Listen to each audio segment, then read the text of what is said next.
பந்தியை ஆயத்தப்படுத்துங்கள், ஜாமக்காரரை வையுங்கள், புசியுங்கள், குடியுங்கள். பிரபுக்களே, எழுந்து பரிசைகளுக்கு எண்ணெய் பூசுங்கள். தேசத்தின் வீழ்ச்சியை குறித்து சொல்லப்படுகிற தேவ தரிசனம்தான் இந்த ஏசாயா 21ஆம் அதிகாரம். விசேஷித்த விதமாய் 3 முக்கியமான ராஜ்யங்களின் அழிவை குறித்தும் ராஜ்யங்களுக்கு வருகிற வீழ்ச்சியும் தேவன் அந்த ராஜ்யங்களுக்கு கொடுக்கிற எச்சரிப்பும் தான் நாம் இப்போ படிக்க கேட்ட வேத பகுதி. அதில் பிரதானமாக ஆண்டவர் கொடுத்த அந்த தேசத்திற்கு கொடுத்த ஒரு ஆலோசனை என்னவென்றால், ஜாமக்காரரை வையுங்கள். ஹல்லேலூயா. ஜாமக்காரரை வையுங்கள்.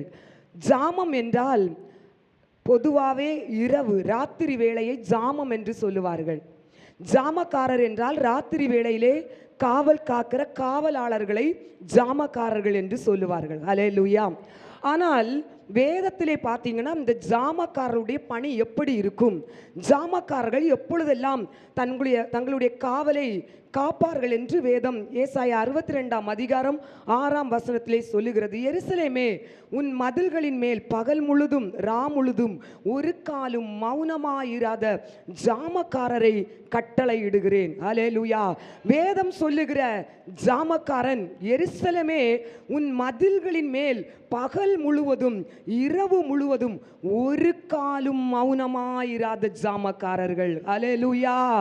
கர்த்தர் எப்படிப்பட்ட ஜாமக்காரர்களை வைக்கிறார் என்று வேதம் சொல்லுகிறது என்றால், இரவு முழுவதும் பகல் முழுவதும் ஒரு குறிப்பிட்ட நேரமோ ஒரு குறிப்பிட்ட நாளுக்கோ காவல் காக்கிற ஜாமக்காரர்களை கர்த்தர் வைக்கவில்லை.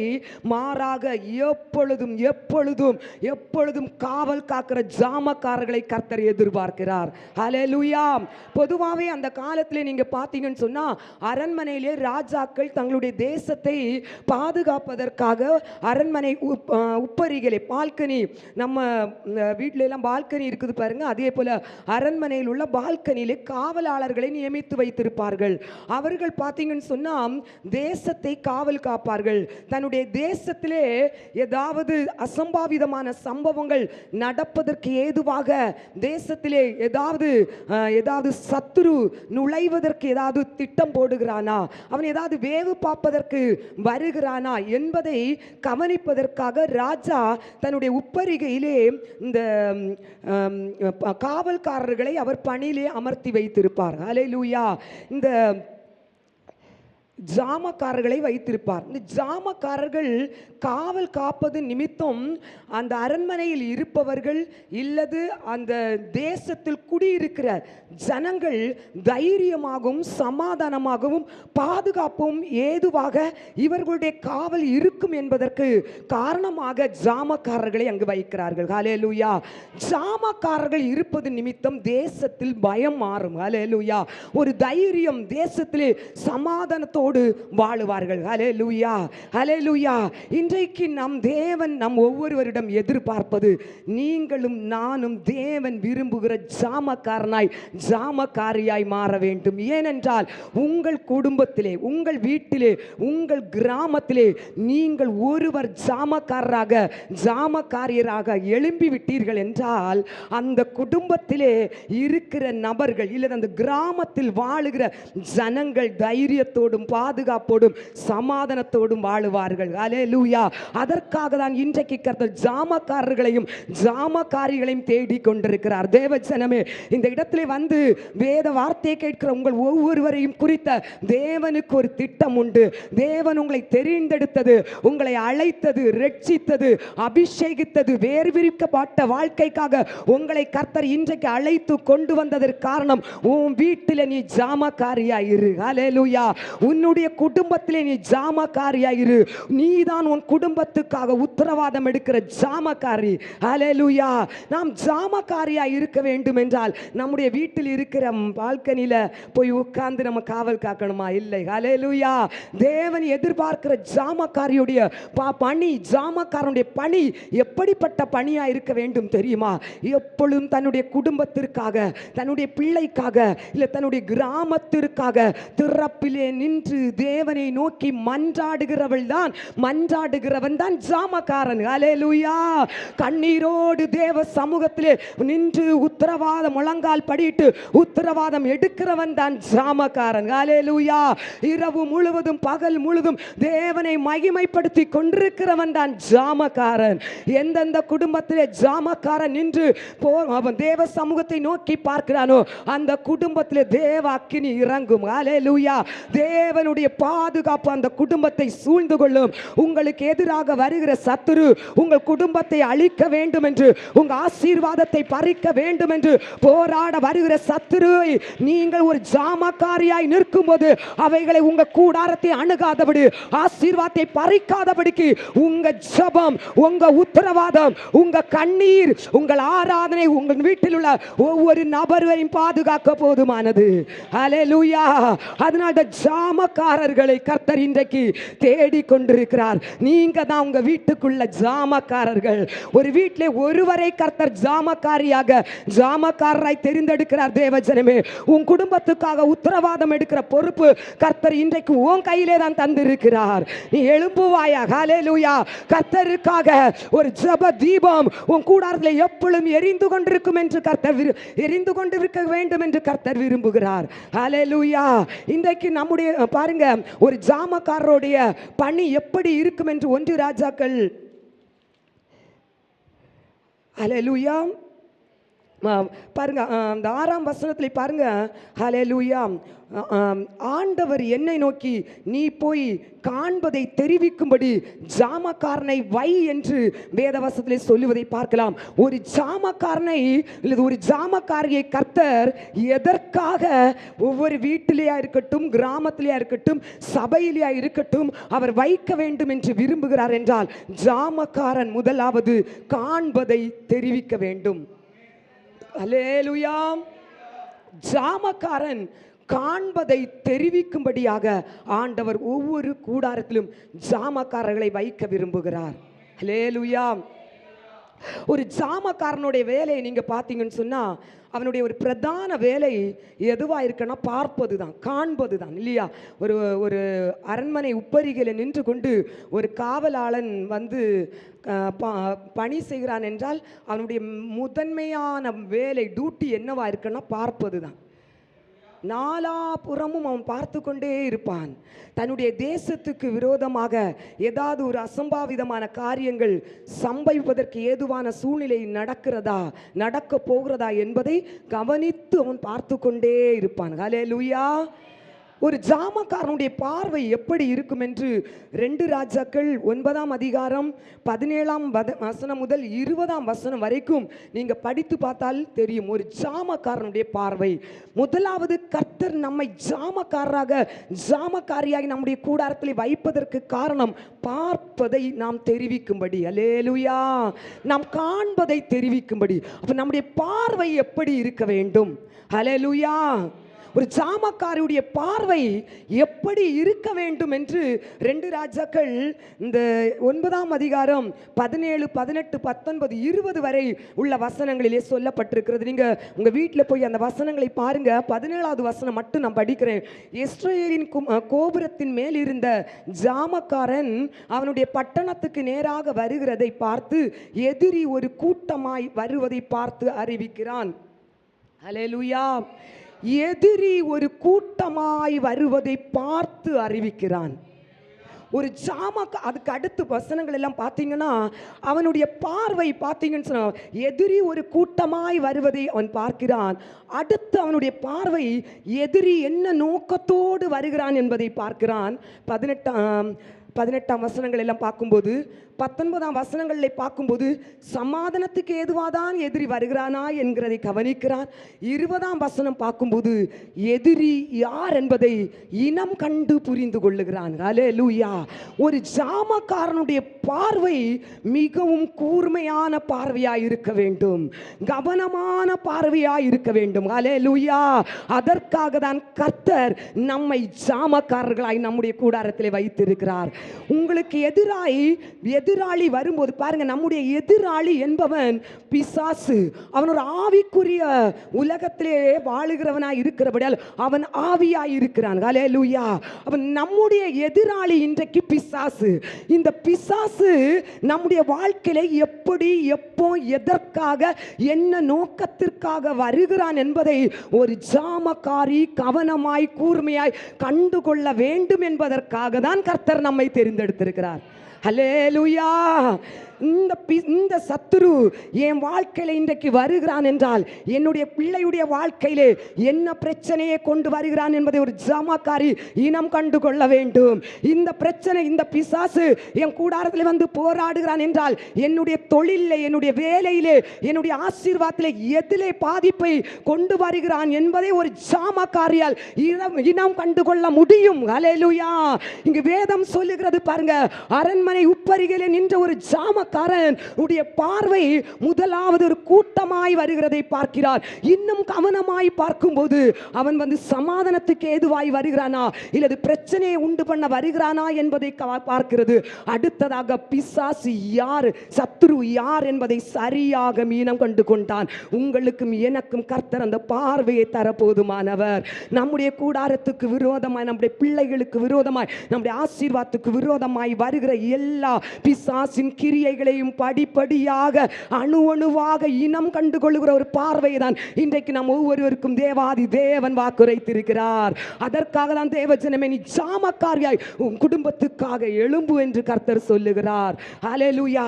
நீ உன் குடும்பத்துக்காக ஜாமக்காரியாய் திறப்பிலே நிற்கும் போது, ஜாமக்காரனாய் திறப்பிலே நிற்கும் போது, உன்னுடைய வீட்டுக்கு, உன்னுடைய குடும்பத்திற்கு என்ன ஆபத்து வந்தாலும் உன் பார்வையை தாண்டி எந்த ஒரு காரியமும் உன் கூடாரத்திலே நுழைய முடியாது. ஹல்லேலூயா.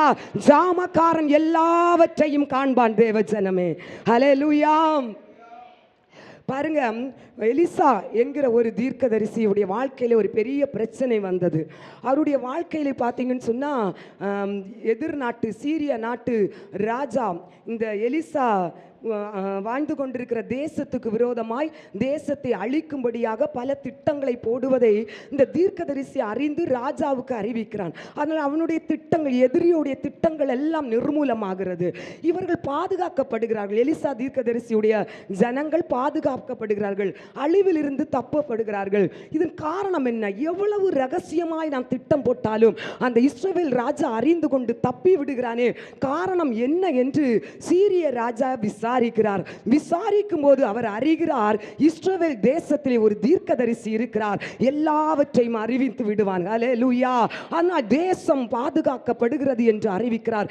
சரி, இவன் இருந்தாதானே இந்த தேசத்தை நான் கை வைக்க முடியாது, அவன் தேசத்துக்கு காவலாளியா இருப்பதனால் தானே தேசத்தை நான் அழிக்க முடியாமல் இருக்கிறது. முதல் எலிசாவை நீ தூக்கு. ஹல்லேலூயா. எலிசாவை கொண்டு வா, எலிசாவை நிர்மூலமாக்க வேண்டும் என்று சீரிய ராஜா கட்டளையிடுகிறார். நடந்தது என்ன தெரியுமா? முழு சீரிய தேசத்தில் உள்ள அந்த ராணுவங்களும் போர் வீரர்களும் இன்னும் ரதங்களும் குதிரைகளும் ராவோடு ராவாக எலிசா தீர்க்கதரிசி வாழ்ந்து கொண்டிருக்கிற மலையை சூழ்ந்து கொண்டார்கள். காலையில தீர்க்கதரிசியும் எலிசா தீர்க்கதரிசியும் வேலைக்காரனும் எழும்பி வந்து பார்க்கிறாங்க. அங்கு பெரிய ஒரு அதிர்ச்சி. சீரியா தேசத்து எல்லா ராணுவம் தன்னை சூழ்ந்து நிற்கிறது. பார்த்த வேலைக்காரன் பயப்படுகிறான். ஐயோ, முழு மலையும் எதிரி சூழ்ந்து விட்டான், தப்புவதற்கு வழியே இல்லை. பயந்து நடுங்குறா. அவருடைய எஜமானரை பார்த்து ஓடி போகிற, ஆண்டவரே நம்ம என்ன செய்ய முடியும்? நம்முடைய வாழ்க்கை முடிஞ்சு போச்சு, அழிஞ்சிட்டோம். ஏன்னா எதிரி ரதங்களோடு குதிரைகளோடு பலத்த ராணுவத்தோடு நம்மை சூழ்ந்து விட்டான், நாம் தப்ப முடியாது என்று. ஹல்லேலூயா. அவனுடைய பார்வை உலகத்துக்குரிய பார்வையா இருந்தது. ஹல்லேலூயா. இந்த உலக பார்வை தான் அவனுடைய பார்வை இருந்தது. ஆனா எலிசா அந்த இடத்துல பதட்டப்படல, எலிசா சலனப்படல. தேவஜனமே, நின்று கொண்டு சொன்னான், நீ பயப்படாத. ஏன் இந்த வார்த்தையை அவன் சொல்லுகிறான் என்றால், பயப்படாத என்று அவன் சொல்லுவதற்கு காரணம், அவனுக்குள்ளே மாமிச பார்வை இருந்து ஆவிக்குரிய பார்வையும் இருந்தது. ஹல்லேலூயா. அவனுக்குள்ள ஒரு விசுவாசம் இருந்தது.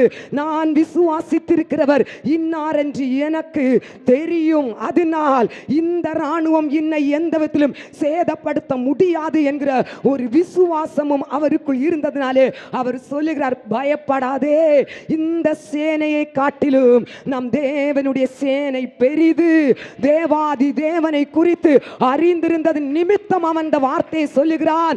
உலகத்தில் இருக்கிற இந்த எந்த சேனையை விடவும் அதிகாரத்தை விடவும் நம் தேவனுடைய சேனை பெரிது, நமக்குள் இருக்கிறவர் பெரியவர் என்று சொல்லி விசுவாசத்தோடு அவனை தைரியப்படுத்துகிறார். ஹல்லேலூயா. தேவ ஜனமே, அநேக நேரத்தில் நம்முடைய வாழ்க்கையிலே நாம் மாமிசமாய் சில காரியங்களை மாமிச கண்ணிலே பார்க்கும்போது இந்த வேலைக்காரனை போல பிரச்சனையை பார்த்து பயந்து விடுகிறோம், முடிந்தது என்று நம்ம துவண்டு விடுகிறோம்.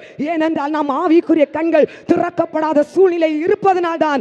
எத்தனை வருடங்கள் ஆவிக்குரிய ஆராதனைக்கு போனாலும் விசுவாசி என்று சொன்னாலும் தேவ ஜனமே, உன்னுடைய ஆவிக்குரிய கண்கள் ஆவிக்குரிய பார்வை திறக்கப்படவில்லை என்றால் நீ பிரச்சனையை பார்த்து பயப்படுவாய். ஹல்லேலூயா.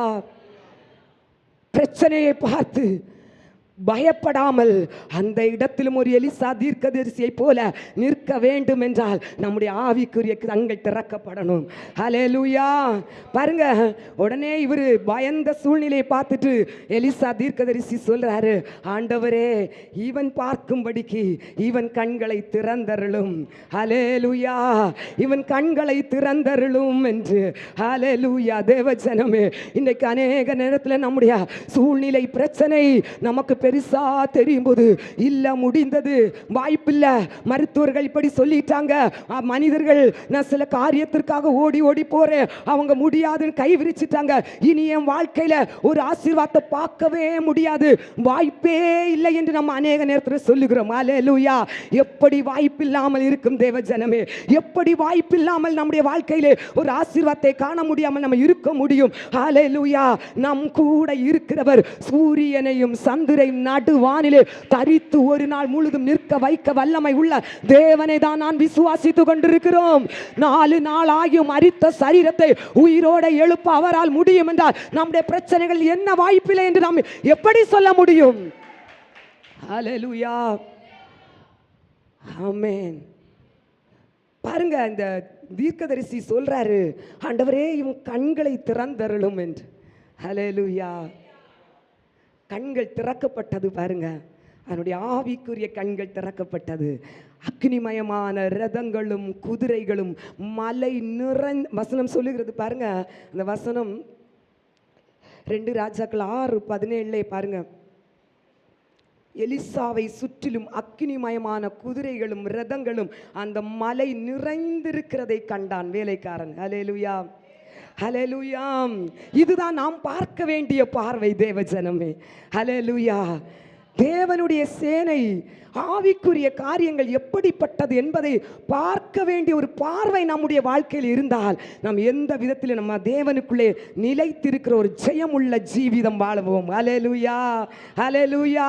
நம்முடைய பார்வை மாமிச பார்வையாய் மட்டும் இருக்கக்கூடாது, உலகத்துக்குரிய பார்வையாய் இருக்கக்கூடாது, உலகத்தாம் பார்க்கிற பார்வையாய் நாம் பார்க்கக்கூடாது. ஹல்லேலூயா. அதை கடந்து ஒரு படிக்கு அதிகமான ஒரு பார்வை தேவ மனுஷியும் தேவ மனுஷனும் பார்க்க வேண்டும். ஹல்லேலூயா. சாதாரண எல்லாரையும் பார்க்கிறது போல நாம் பார்த்தோம்னா நாம் தேவனுடைய பிள்ளைகள் அல்ல. அதையும் தாண்டி ஒரு பார்வை நாம் பார்க்க வேண்டும். அதுதான் ஆவிக்குரிய பார்வை. ஹல்லேலூயா. அங்கு பாருங்க, வேலைக்காரன் சொல்றாரு, கண்களை திறந்தரணும். கண்கள் திறக்கப்பட்டது பார்த்தான். இன்றைக்கு வேலைக்காரனுக்காக எலிசா கண்களை திறக்கும்படியாக விண்ணப்பம் பண்ணார். நீங்கள் ஒவ்வொருவரும் ஆண்டவருடைய சமூகத்தில் கேளுங்க, ஆண்டவரே, என் கண்களை திறந்தரலுங்க ஆண்டவரே. ஹல்லேலூயா. இன்னைக்கு நான் சந்தித்து கொண்டிருக்கிற பிரச்சனை, போராட்டம், இந்த பிரச்சனையில் ஒரு தீர்வு எப்படி இருக்கும், நான் எந்த பாதையில் நடக்க வேண்டும் என்கிற ஒரு வழியை நான் பார்க்கும்படி என் கண்களை திறந்து கொள்ளுங்க. ஹல்லேலூயா. கர்த்தர் நமக்கு வருகிற காரியங்களை பாருங்க பார்த்து நம் அறிவிக்கும்படியாக கிருபை செய்வாராக. ஜாமக்காரனுடைய பணி ஆவிக்குரிய காரியங்களை பார்ப்பான். ஹல்லேலூயா. எந்த பிரச்சனை, எந்த காரியங்கள் நம்முடைய வாழ்க்கையில் வந்தாலும் அவைகளை பார்த்து நம் குடும்பத்திலே சொல்லுவான், மக்களே, உன் வாழ்க்கையில் இந்த பிரச்சனை பிசாசு வரப்போகுதுன்னு திட்டம் போட்டிருக்கு, கவனமாயிரு, ஜெபம் பண்ணு, ஆண்டவருக்குள்ள பலப்படு. நம் ஜாமக்காரிகள் அறிவிக்கிறவர்களாய் இருக்க வேண்டும். எதற்காக ஜாமக்காரியாய் உங்களை கர்த்தர் நிறுத்தி இருக்காரோ, உங்களுக்கு கர்த்தர் எதை காண்பித்து தருகிறாரோ அதை நீங்கள் அவர்களுக்கு அறிவிக்க வேண்டும். ஹல்லேலூயா. ஆமென். அடுத்ததாக இரண்டாவதாக பாருங்க, ஜாமக்காரனை ஆண்டவர் எதற்காக வைக்கிறார்? நாகும் தீர்க்க தரிசன புஸ்தகம் 1ஆம் அதிகாரம் 15ஆம் வசனம். நாகும்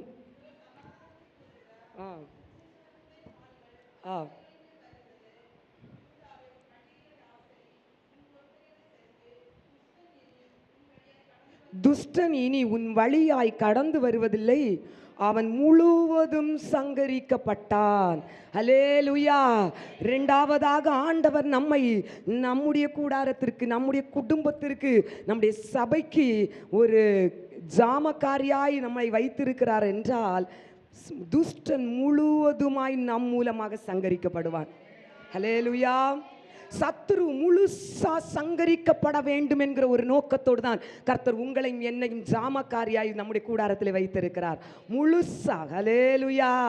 அறகுறையா இல்ல. ஆமென். பாதிய துரத்தி பாதிய வீட்டுக்குள்ள வச்சிருக்கிற அனுபவத்திற்காக கர்த்தர் உங்களை என்னையும் கர்த்தர் ஒரு ஜாமக்காரியாய் வைக்கவில்லை. ஹல்லேலூயா. சத்துரு முழுமையாய் உங்கள் மூலமாக சங்கரிக்கப்படுவான். ஹல்லேலூயா. ஒரு ஜாமக்காரனுடைய ஜெபம் பாருங்க, ஒரு ஜாமக்காரனுடைய உத்தரவாதம் அவன் குடும்பத்தில் அக்கினியை பற்றி எரிய வைக்கும். ஹல்லேலூயா. ஒரு ஜாமக்காரியுடைய வேத வாசிப்பு அந்த கூடாரத்திலே அக்கினியை ஜுவாலித்து எரிய வைக்கும். ஏனென்றால் தேவனுடைய வசனம் அக்கினி உள்ளது. எரேமியா தீர்க்கதரிசன புஸ்தகம் 23ஆம் அதிகாரம் 29ஆம் வசனத்திலே ஆண்டவருடைய வசனம் எப்படிப்பட்டது என்று சொல்லி எடுத்தவங்க படிப்பீங்களா? எரேமியா தீர்க்கதரிசன புஸ்தகம் 23ஆம் அதிகாரம் 29ஆம் வசனம். தேவனுடைய வார்த்தையை உங்களுக்கு தெரியாதுங்க. உங்க குடும்பத்தில் இருந்து நீங்க எந்த ஸ்தலத்திலிருந்து ஆண்டவருடைய வார்த்தையை நீங்க வாசிக்கிறீங்களோ, வாசிக்க அந்த வார்த்தை அந்த ஸ்தலத்தில் எப்படி வெளிப்படும் என்பதை வேதம் சொல்லுகிறது. பாருங்க, அந்த வசனத்தை படிங்க சத்தமா. யாராவது எரேமியா 23:29 படிங்க சத்தமா. என் வார்த்தை அக்கினியை போலும் கண்மலையை நொறுக்கும் சம்மட்டியை போலும் இருக்கும். ஹல்லேலூயா. ஆண்டவருடைய வார்த்தை அக்கினியை போலவும் கண்மலையை நொறுக்கும் சம்மட்டியை போலும் இருக்குமாய். ஹல்லேலூயா. ஆண்டவருடைய வார்த்தை அக்கினி. ஹல்லேலூயா. கண்மலையை நொறுக்குகிற சம்மட்டி. ஹல்லேலூயா. மலையை உடைக்கிற சம்மட்டி தான் ஆண்டவருடைய வார்த்தை. வார்த்தை வல்லமை உள்ளது. ஹல்லேலூயா. வார்த்தை ஜீவன் உள்ளது. வார்த்தை உயிர் உள்ளது. வார்த்தை அக்கினியானது. ஹல்லேலூயா. இந்த வார்த்தையை நீங்க வாசிக்க படிக்க உங்களுக்கு அறியாமே உங்க கூடாரத்திலே அக்கினி எரிந்து கொண்டிருக்கிற தேவ ஜனமே, யாரெல்லாம் உங்க குடும்பத்தில் இருந்து உத்தரவாதம் எடுத்து ஜெபித்து வேதத்தை வாசிக்கிறீங்களோ அந்த இடத்திலே சத்துரு முழுவதுமாக சங்கரிக்கப்படுவான். முழுவதுமாக சங்காரமாகிறான். உங்களுக்கு தெரியாது. இது ஆவிக்குரியவனுக்கு தெரியும். அவனுக்கு தெரியும் அவன் துஷ்டன் உங்க கூடாரத்திலே நிலை நிற்க முடியாது. தேவ ஜனமே, அதான் தேவனுடைய வார்த்தை. யாருக்குள்ளெல்லாம் தேவனுடைய வார்த்தை இருக்கிறதோ, எவனெல்லாம் தேவனுடைய வார்த்தையில் நிலைத்திருக்கிறானோ அவனால் தான் தன் குடும்பத்திலே முழங்கால் படிட்டு மணிக்கணக்கிலே உத்தரவாதம் எடுத்து ஜெபிக்க ஜாமக்காரனாய் மாற முடியும். ஹல்லேலூயா. வேதத்திலே நிலை நிற்காதவர்களால் ஜெபிக்க முடியாது. வேதத்திலே நிலை நிற்காதவர்களால் இரவும் பகலும் ஓயாமல் தேவனை துதிக்கிற ஒரு துதியை ஏறெடுக்க முடியாது. யாருக்குள்ள வேத வசனம் அதிகமாக இருக்குதோ அவங்களால தான் பிசாசை முழுவதுமாய் துரத்த முடியும். ஆண்டவராக இயேசு கிறிஸ்து 40 நாள் உபவாசம் இருந்து விட்டு வரும்போது பாருங்க, பிசாசு நிற்கிறான். நிற்கும்போது ஆண்டவர் வசனத்தை வைத்துதான், இந்த வல்லமை உள்ள நெருப்பாய் இருக்கிற வசனத்தை வைத்துதான் பிசாசை துரத்தினார். ஹல்லேலூயா. இந்த வசனம் நமக்குள்ள இருக்கணும். ஹல்லேலூயா. ஒரு ஊழியக்காரர் அவர் சொல்றாரு, என்கிட்ட சில சகோதரிகள் வருவாங்க, பாஸ்டர் என் வீட்டுக்கு அடிக்கடி மந்திரம் செஞ்சுட்டே இருக்காங்க பாஸ்டர், எனக்கு எழும்ப முடியல, ஒரு காரியத்தை தொட்டா நஷ்டம், ஒரு காரியத்தை தொட்டா என் வாழ்க்கையில எதுவுமே வாழ்க்கையில தொடர்ந்து செய்துட்டு இருக்காங்க பாஸ்டர். அந்த பாஸ்டர் சொல்றாராம், உன்கிட்ட தான் ஏதோ குறை இருக்குது.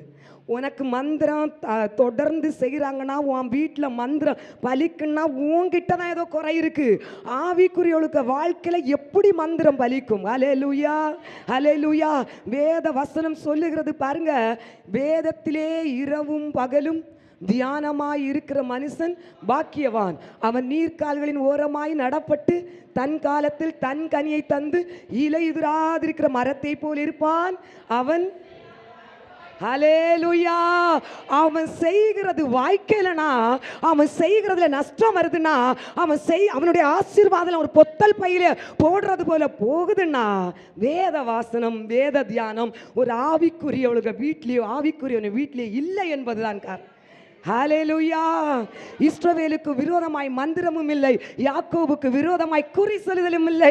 இந்த அந்த இத கண்மலையை பிளக்கிற சம்மட்டி என்கிற வசனமும் வீட்டுக்குள்ள இல்ல. சத்தமா வசனத்தை வாசிக்கணும். இந்த வசனம் அப்படியே நம்ம வீட்டுக்குள்ளே நிற்கணும். ஹல்லேலூயா. சும்மா முழுங்கி படிக்க கூடாது. இந்த வசனத்தில் அக்கினி இருக்குது. ஹல்லேலூயா. இப்போ நம்ம வீட்டில் யார் என்னன்னாலும் சொல்லிட்டு நம்ம வீட்டில் சத்தமாக வசனம் வாசிக்கணும். ஹல்லேலூயா. எங்க பாரம்பரிய கிரியைகள் ஓட முடியாமல் ஒளிஞ்சு முக்குலேயும் மூலையிலேயுமா அப்படியே இருக்கு ஒளிஞ்சு இருக்குது பாருங்க. பாதி போய் பாதி போகாமல் அங்கங்கே இருக்கும் பாருங்க. அதெல்லாம் அந்த சத்தத்தை கேட்டுட்டு முழுசா வெளியே ஓடிடும். ஹல்லேலூயா. நம்முடைய பாரம்பரிய கிரியைகள் முழுமையாக ஓடும், மந்திரவாத கிரியைகள் முழுமையாக ஓடும், செய்வனையின் சக்திகள் நம்முடைய குடும்பத்தை விட்டு முழுமையாக விரட்டப்படும். ஹல்லேலூயா. கர்நாடகா பகுதியில் ஒரு பெரிய மந்திரவாதி இருந்தார், தொட்டனா என்கிற ஒரு மந்திரவாதி. கேள்விப்பட்டிருக்கீங்களா? ஹல்லேலூயா. பெரிய மந்திரவாதி. அவருக்கு கிறிஸ்தவர்கள் சொன்னாலே ஒரு எரிச்சல், பிடிக்கவே செய்யாது. கிறிஸ்தவர்களை அழிக்கணும்னு ஒரு எண்ணம் உள்ளவர். ஒரு நாள் இந்த மந்திரவாதி கிட்ட ஒரு வாலிப பையன் கிட்டத்தட்ட 20-22 வருஷத்துக்கு முன்பாக 500 ரூபாய் கொண்டு வந்து சொல்றானா, மந்திரவாதி தொட்டனா எலிசபெத் என்கிற ஒரு பொண்ணு இந்த கிராமத்தில் இருக்கிறா, அவளை நான் திருமணம் பண்றதுக்காக ஆசைப்படுறேன். ஆனா அவ என்ன திருமணம் பண்ண மாட்டா, அவ கிறிஸ்தவ பொண்ணு, நான் கிறிஸ்தவ இல்ல, அதனால அவ சம்மதிக்க மாட்டா. ஆனா அவ எனக்கு வேணும், நீ அவளுக்கு மந்திரம் செஞ்சு எனக்கு அவளை சொந்த ஆக்குன்னு சொல்லிட்டு காசை கொடுத்துட்டு போயிட்டான். இவருக்கு ஏற்கனவே கிறிஸ்தவங்கன்னு சொன்னா பிடிக்காது, கிறிஸ்தவங்களை அழிக்கணும்னு ஆசை உள்ளவர்.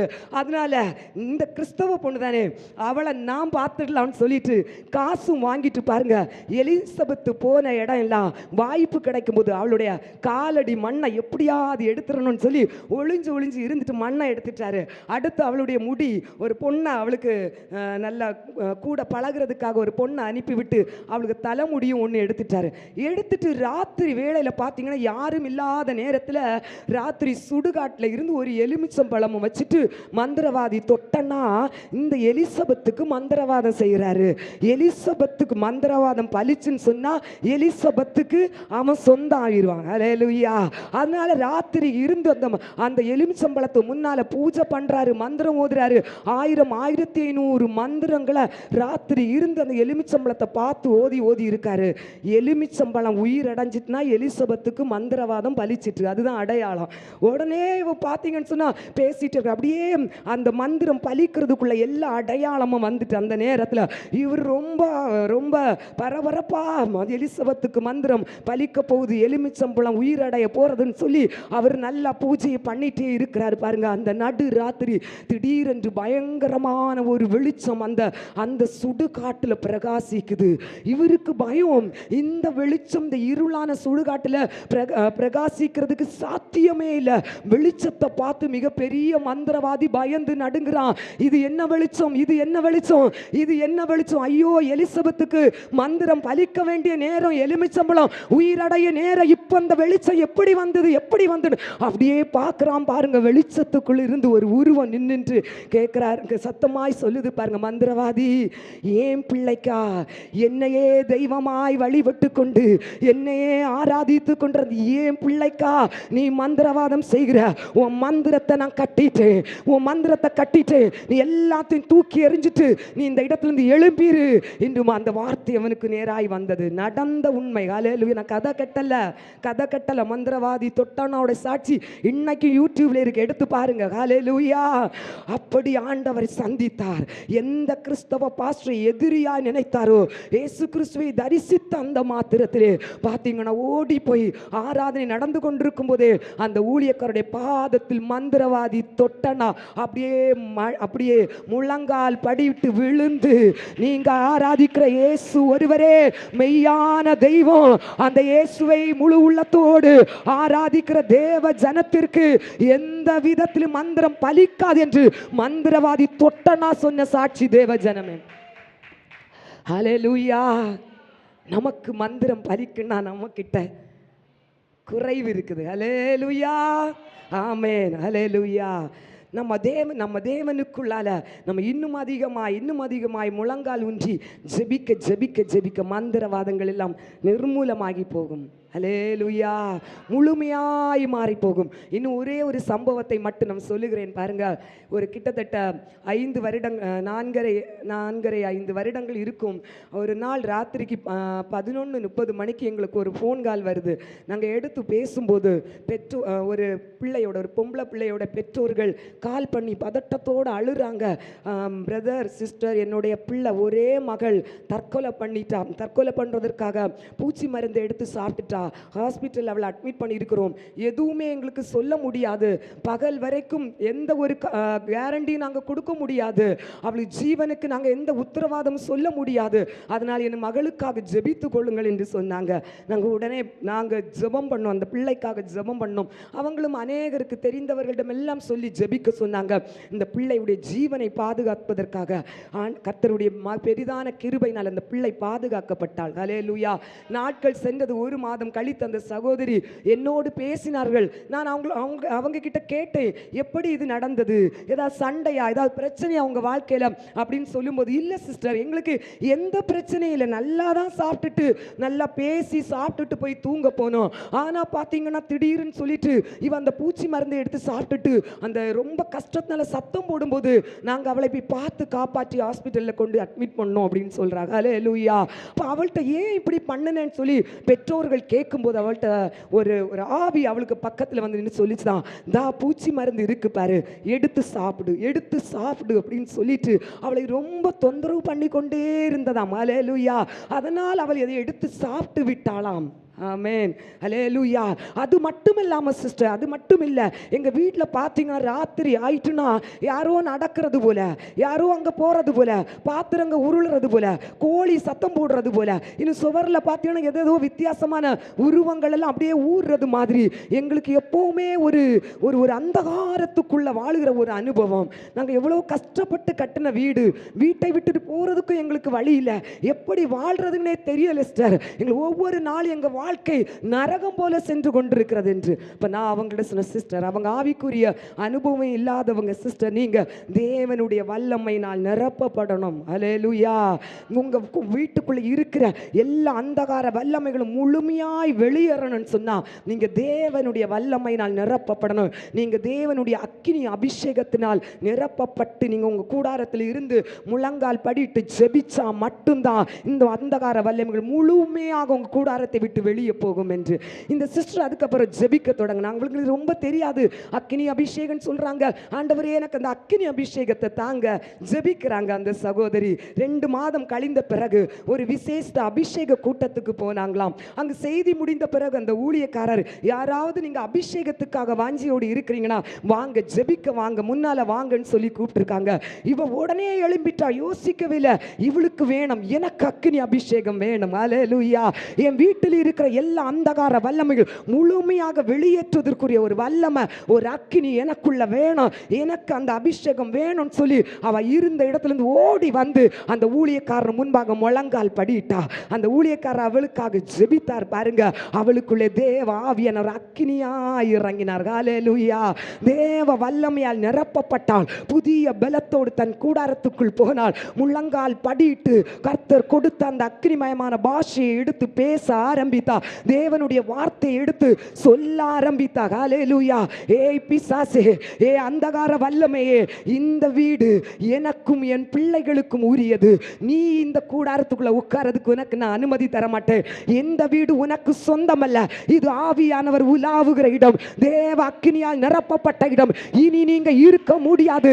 இயேசுவின் நாமத்தினாலே நீ இந்த வீட்டை விட்டு வெளியே போ என்று சொன்னால் பாருங்க, ஒவ்வொன்றாய் படிப்படியாய் தன் கூடாரத்தை விட்டு மாற தொடங்கினது. சமாதானத்தோடு இருக்கிறாள். இன்றைக்கு தற்கொலைக்கு முயற்சி செய்த பிள்ளை நல்ல ஒரு திருமணம் பண்ணி ஒரு குழந்தையோடு இருக்கிறாள். ஹல்லேலூயா. ஆசீர்வாதமான வாழ்க்கைக்கு அந்த ஒருத்தியுடைய ஜாமக்காரியுடைய ஜெபம், ஹல்லேலூயா, உத்தரவாதம், அவளுடைய ஜெபம், அவள் தேவ வல்லமையால் நிரப்பப்பட்டு முழங்கால் என்று தன் குடும்பத்திற்காக போராடின போராட்டத்தின் மூலம் குடும்பம் பாதுகாக்கப்பட்டது. தேவ ஜனமே, ஒரு ஜாமக்காரிக்கு கர்த்தர் தந்திருக்கிற ஒரு ஆசீர்வாதம் உன் மூலமா உன் குடும்பத்தில் இருக்கிற எல்லா அந்தகார முழுமையாய் வெளியேறும். ஹல்லேலூயா. துஷ்டன் இனி உன் வழியாய் கடந்து வருவதில்லை, அவன் முழுவதும் சங்கரிக்கப்படுவான். ஹல்லேலூயா. அடுத்ததாக மூன்றாவதாக எசேக்கியேல் தீர்க்கதரிசன புஸ்தகம் 3ஆம் அதிகாரம் 17ஆம் வசனம். முதலாவது ஒரு ஜாமக்காரனுக்கு கர்த்தர் கொடுத்திருக்கிற ஒரு ஆசீர்வாதம் என்னவென்றால், அவன் அநேக ஆவிக்குரிய காரியங்களை பார்ப்பான். ஆமென். பார்த்து அந்த குடும்பத்தினருக்கு தெரிவித்து ஆசீர்வாதமாய் வழி நடத்துவான். இரண்டாவது, சத்துருவை முழுமையாய் ஒரு ஜாமக்காரன் துரத்துவான். மூன்றாவது, எசேக்கியேல் எழுதின தீர்க்க தரிசன புஸ்தகம் 3ஆம் அதிகாரம் 17ஆம் வசனம். மனுபுத்திரனே, ஆம்,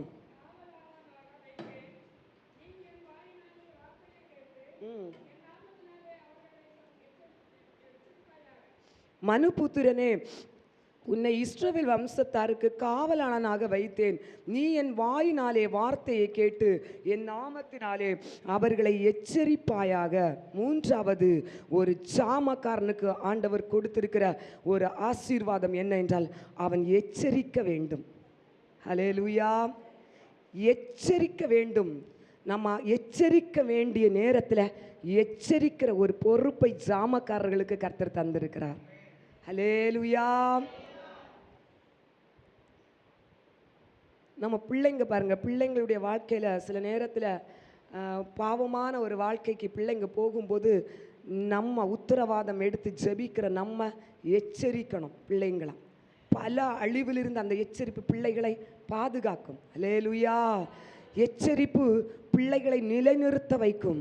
இரத்த பழியிலிருந்து அந்த பிள்ளைகளை பாதுகாப்பதற்கு ஏதுவான ஒன்றுதான் எச்சரிப்பு. பிள்ளைகள் தவறான வழிகளில் போகும்போது உத்தரவாதம் எடுக்கிறவர்கள் எச்சரிக்கணும். அவர்கள் கேட்டாலும் கேட்கலனாலும் அவர்களுடைய இரத்த பழி உங்க மேல சுமராது. எச்சரிக்க வேண்டிய கடமை நமக்கு. ஹல்லேலூயா. யாருக்காக ஜாமக்காரனாய் நீங்கள் இருக்கிறீங்களோ உங்களுக்கு கர்த்தர் வெளிப்படுத்துவதை நீங்கள் எச்சரிக்க வேண்டும். தவறான வழியிலே செல்லுகிறவர்களுக்கு வேத வார்த்தையின்படி ஒரு எச்சரிப்பை கொடுக்கிறவர்களாய் இருக்க வேண்டும். ஹல்லேலூயா. 10ஆம் கிளாஸ் படிக்கும் போதே பிள்ளை ஒரு பைக் வேணும்னு கேட்டா பிள்ளை ஆசைப்படுறான்னு வாங்கி கொடுக்க கூடாது. ஹல்லேலூயா. பிள்ளைக்கு எச்சரிக்கணும். லைசன்ஸ் எடுக்க வேண்டிய வயசுல லைசன்ஸ் எடுத்து ஓட்ட வேண்டிய வயசு வரும்போது நீ ஓட்டுனா போதும்னு ஒரு ஜாமக்காரி ஒரு குடும்பத்துக்காக உத்தரவாதம் எடுக்கிறவன் சொல்லணும். இந்த பிள்ளையை அழிவிலிருந்து பாதுகாக்கும். ஹல்லேலூயா. பாருங்க, வேத வசனம் சொல்லுகிறது, நீதிமொழிகள் 29:15 தன் இஷ்டத்துக்கு விடப்பட்ட பிள்ளையோ தன் தாய்க்கு வெட்கத்தை உண்டு பண்ணுகிறான். ஹல்லேலூயா. எப்படி என் பிள்ளை சந்தோஷப்படுறான், எப்படி வாழட்டுன்னு யார் விடுறாங்களோ, எச்சரிக்காம விடுறாங்களோ அந்த பிள்ளை மூலமா தாய்க்கே ஒரு அவமானம் உண்டாகும் என்று வேதம் சொல்கிறது. பிள்ளையா இருக்கட்டும், கணவனாரா இருக்கட்டும், மனைவியா இருக்கட்டும், எச்சரிக்க வேண்டிய இடத்துல நம்ம எச்சரிக்க வேண்டும். இல்லை அவர்கள் மூலமாவே நம்முடைய வாழ்க்கையில் நிறைய அவமானங்களை நாம் சந்திக்க வேண்டியது இருக்கும். ஹல்லேலூயா. இன்னைக்கு பார்த்தீங்கன்னா பொம்பளை பிள்ளைங்களை கல்யாணம் பண்ணி கொடுக்குறாங்க, திருமணம் பண்ணி கொடுக்குறாங்க. ஆனால் அங்கு சின்ன சின்ன ஒரு ஒரு பிரச்சனை வரும்போது தாய்மார்கள் பிள்ளைகளை எச்சரிக்க வேண்டிய இடத்துல எச்சரிக்காம விட்டு விடுறாங்க. முதல் பிரசவத்துக்காக பிள்ளை வரும்போது கணவனார் வீட்டுக்கு வாழ ஒரு தாய் அனுப்பி விடுறது இல்ல. ஹல்லேலூயா. உன்னை பார்த்து எப்படி அவ இப்படி பேசலாம், நீ அங்க போய் வாழக்கூடாது. தாய்மார்கள் கொடுக்கிற ஆலோசனை எத்தனையோ குடும்பங்களில் பெண் பிள்ளைகள் வாளா வெட்டியாய் தாய் வீட்டில் வந்து இருப்பதற்கு காரணம் உத்தரவாதம் எடுக்கிற ஒரு ஜாமக்காரி எச்சரிக்க வேண்டிய இடத்துல எச்சரிப்பதை விட்டு விடுவதன் மூலமாக தான் பிள்ளைகளுடைய வாழ்க்கை இன்னைக்கு நாசமாய் போகிறது. ஹல்லேலூயா. கடந்த நாட்களில் ஒரு வீட்டிலே நாங்கள் போனோம் பாருங்க. பிரசவத்துக்கு வந்த பிள்ளை 1 வயசாச்சு. பிள்ளை விளையாடிட்டு இருக்குது. நாங்கள் பார்த்து கேட்குறோம், வீட்டுக்கு கணவனார் வீட்டுக்கு போக இல்லையா? இல்லை, ஒரு சின்ன பிரச்சனை என்னன்னு கேட்ட உப்பு சப்பு இல்லாத பிரச்சனை. அதுதான் பிரச்சனை. கிட்டத்தட்ட 1.5 வருஷமா அம்மா வீட்டில் வந்து உட்கார்ந்துட்டா. பிரச்சனை பெருசே இல்லை. கேட்கும் போது பிரச்சனையே இல்லை. தாய் உசு பேத்தி உட்கார வச்சுட்டா. ஹல்லேலூயா. நான் தாய்கிட்ட கேட்டேன், ஏன் அம்மா நீங்க விடல அப்படின்னு சொல்லி கேட்கும்போது, ஏன் மகளை பார்த்து அவன் எப்படி இந்த வார்த்தையை கேட்கலாம்? நான் கேட்டேன், உன் கணவனார் எப்படிப்பட்டவரா? முழு குடிகாரர் கணவனார். அந்த குடிகாரனு கூட நீ ஒரு வாழ்க்கை இத்தனை வருஷம் வாழ்ந்து இந்த பிள்ளைகளை நீ இந்த அளவுக்கு கரையாத்தினா உன் மக அந்த வீட்டில் வாழ்ந்துட மாட்டாளா? ஹல்லேலூயா. ஒரு தாய் எச்சரிப்பு கொடுக்க வேண்டிய எச்சரிப்பு கொடுத்த அந்த பிள்ளை வாழும். நாளை புத்தி வந்த பிறகு இதே பிள்ளை கேட்கும். ஹல்லேலூயா. எனக்கு நீ சொல்லி தர வேண்டிய விதத்தில் சொல்லி வாழ வச்சிருந்தா நானே என் பிள்ளைன்னு வாழ்ந்திருப்பேன். இதே பிள்ளை அவன்கிட்ட கேட்கும். நடந்தது என்ன தெரியுமா? 13வது நாள் கணவனார் வீட்டுக்கு பிள்ளை போய் வாழ்ந்துட்டு. ஹல்லேலூயா. பல எச்சரிப்புகள் பலருடைய வாழ்க்கை தடம் புரளாதபடி நேரே கொண்டு போவதற்கு வழிவகுக்கும். ஹல்லேலூயா. உங்களுக்கும் எனக்கு ஆண்டவர் தந்த கடமை வேதத்தின் பிரகாரம் எச்சரிக்க வேண்டிய இடத்துல எச்சரிக்கணும். ஹல்லேலூயா. ஹல்லேலூயா. நோவா எபிரேயர் 11ஆம் அதிகாரத்தில் பாருங்க, விசுவாசத்தினாலே காணாதவைகளை குறித்து நோவா தேவ எச்சரிப்பு பெற்று அழிவிலிருந்து நோவாவும் அவனுடைய குடும்பமும் பாதுகாக்கப்பட்டது. ஹல்லேலூயா. காணாத ஒன்று என்ன எச்சரிப்பு? நோவா மழை வர போகுது. அவனுக்கு கிடைச்ச எச்சரிப்பு, நோவா மழை வர போகுது, நீ ஒரு பேழையை உண்டு பண்ணி உன்னை பாதுகாத்துக்கொள். எச்சரிப்பு. அது வரைக்கும் மழையை பார்க்காத சந்ததி. மழைனா என்ன? வானத்திலிருந்து மழை வர போகுதா? ஹல்லேலூயா. வானத்திலிருந்து தண்ணி கொட்ட போகுதா? இதுல நடக்கிற ஒரு காரியமா? எச்சரிப்பை நோவா உதாசீனப்படுத்தல. ஹல்லேலூயா. இன்னைக்கு வானத்திலிருந்து மழை கொட்டுறது நமக்கு பழக்கம் ஆயிட்டு. பார்க்காதவனு இப்போ வானத்திலிருந்து சப்பாத்தி வருதுன்னு சொன்னா நம்ம நம்பவே மாட்டோம். இதெல்லாம் நம்ம ஏற்றுடவே மாட்டோம். ஆனால் நோவா நம்பினார் பாருங்க. அதனால எச்சரிப்பை ஏற்றுக்கொண்ட நோவாவும் அவனுடைய குடும்பமும் பாதுகாக்கப்பட்டது. ஹல்லேலூயா. ஆனால் அந்த எச்சரிப்பை நம்மளை போல உதாசீனப்படுத்துறாங்க பார்த்தீங்களா? எல்லாருமே அந்த அழிவில் அழிஞ்சு போனாங்க. ஜலத்தில் எல்லாருமே அழிஞ்சு போனாங்க. ஹல்லேலூயா. ஹல்லேலூயா. எச்சரிப்பு நம்மை பாதுகாப்புக்கு ஏதுவாய் வழி நடத்தும். லோத்துக்கிட்ட ஆண்டவர் சொல்றாரு, சோதம் கொமோரா பட்டணத்தை அழிக்க போற, திரும்பி பார்க்காது. லோத்து மனைவி கிட்டே, லோத்து குடும்பத்திலையும் யாரும் திரும்பி பார்க்காதுங்க. தேவ எச்சரிப்பு. ஆனா பாருங்க, ஒருத்தி திரும்பி பார்த்தா, எச்சரிப்பை உதாசீனப்படுத்தா, திரும்பி பார்த்த இடத்துல உப்பு தூணா மாறிட்டா. ஹல்லேலூயா. எச்சரிப்பை பயன்படுத்தி கொண்டவர்கள் பாதுகாக்கப்பட்டார்கள். அதே போல நினிவேக்கு நேராக தேவ எச்சரிப்பு வந்தது. நினிவே கவிழ்க்கப்படுகிறது என்று முழு நினிவே ஜனமும் எச்சரிப்பை அவர்கள் ஏற்றுக்கொண்டு தேவனுக்கு நேராக தேவனை நோக்கி பார்த்து தன்னுடைய அக்கிரமங்களை விட்டு விலகி வரும்போது அவர்கள் அழிவில் இருந்து பாதுகாக்கப்பட்டார்கள். ஹல்லேலூயா. நம்முடைய எச்சரிப்பு அநேகருடைய வாழ்க்கையை பாதுகாப்புக்கு ஏதுவாக நடத்தும் தேவ ஜனமே. ஹல்லேலூயா. கடந்த நாட்களில் ஜூன் 12ஆம் தேதி நடந்த ஒரு சம்பவம், நம்முடைய தேசத்தில் நடந்த ஒரு சம்பவம் தெரியுமா உங்களுக்கு?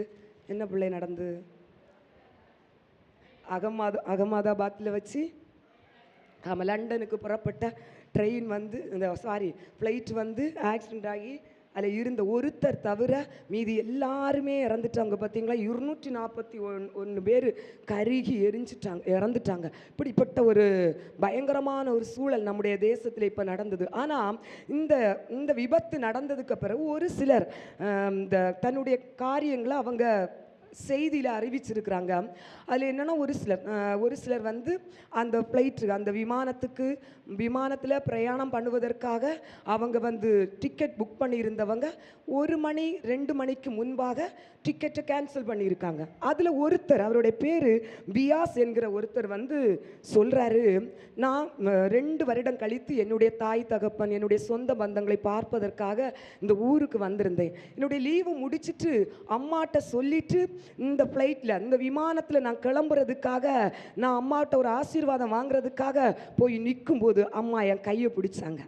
நான் என்னம்மான்னு கேட்டேன். அம்மா சொன்னாங்க, மக்களே நீ ஒரு 2 வாரம் கழித்து போனால் எனக்கு கொள்ளாம் போல இருக்குது மக்களே, நீ 2 வாரம் வரைக்கும் என்னோட இருந்துட்டு போ. அப்போது இவனுக்கு எல்லாமே போகிறதுக்கு எல்லாம் ஆயத்தம் ஆகியாச்சு. அங்கேயும் எனக்கு போய் வேலை செய்கிறதுக்குரிய காரியங்கள் எல்லாம் இருக்குது. எப்படிம்மா ஆனாலும் அம்மா ஆசைப்பட்டு கேட்குறாங்களே, சரிம்மா சொல்லிட்டு அம்மா முன்னால் வச்சு அந்த விமானத்தில் போக வேண்டிய அந்த பயணி டிக்கெட்டை கேன்சல் பண்ணுகிறாங்க. ஹல்லேலூயா, ஹல்லேலூயா. கேன்சல் பண்ணி 2 மணி நேரத்தில் அவனுக்கு செய்தி வருது, நீ பயணம் செய்ய வேண்டிய விமானத்தில் பிரயாணம் பண்ண எல்லாரும் எரிந்து நிர்மூலமாகி விட்டார்கள். ஹல்லேலூயா. தாயுடைய எச்சரிப்பை கேட்டு, ஹல்லேலூயா, தாயுடைய ஆலோசனையை கேட்டு தன் வழி நடந்த அந்த மகன் பாதுகாக்கப்பட்டான். ஹல்லேலூயா. தேவஜனமே, நமக்காக எச்சரிக்கிறவர்கள் இல்லை, உங்களை கர்த்தர் யாருக்காவது எச்சரிக்க வேண்டும் என்று வைத்திருந்தார்கள், நீங்கள் எச்சரியுங்கள், அவர்களை கர்த்தர் உங்களை கொண்டு பாதுகாக்க போதுமானவர். ஹல்லேலூயா. அதனால தான் ஆண்டவர் சொல்றாரு, ஜாமக்காரியை வையுங்கள் என்று. உங்கள் வீட்டில் இதுவரைக்கும் நீங்கள் ஜாமக்காரனாய் இல்லாமல் இருந்தீங்கன்னா இன்று முதல் ஜாமக்காரியை நீங்கள் வையுங்கள். நீங்கள் தான் ஜாமக்காரன், ஜாமக்காரி. ஹல்லேலூயா. கர்த்தர் வருகிற காரியங்களை உங்களிடம் அறிவிப்பார். ஆமென். ஹல்லேலூயா. வருகிற காரியங்களை அறிவிப்பார். உங்கள் வீட்டில் இருக்கிற எல்லா அந்தகாரத்தின் நஷ்டத்தை கொண்டு வருகிற சத்துருவின் கிரியைகள் உங்கள் மூலமாக முழுமையாய் வெளியேறும். ஹல்லேலூயா. எச்சரிப்பை உங்கள் மூலமாக அநேகருக்கு கொடுத்து பாதுகாப்பார். இந்த வார்த்தைகளின் மூலமாக கர்த்தர் உங்களை ஆசீர்வதிப்பார். நம்ம ஜெபிப்போமாம்.